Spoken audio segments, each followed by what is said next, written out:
Hello champions! Look at what I'm making, my enchiladas, but it's Sonia's version.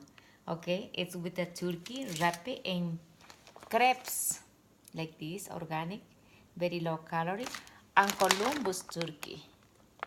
And so a little veggies, a cup, and then a little feta cheese.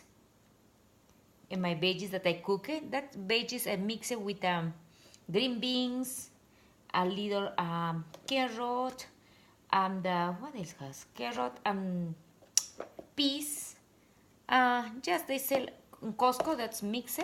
So then I'm gonna wrap it like this, like this, like this.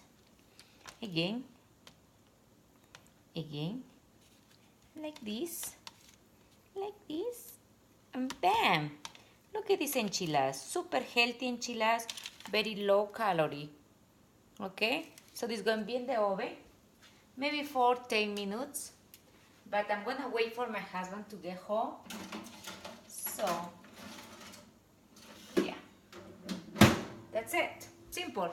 How long it takes?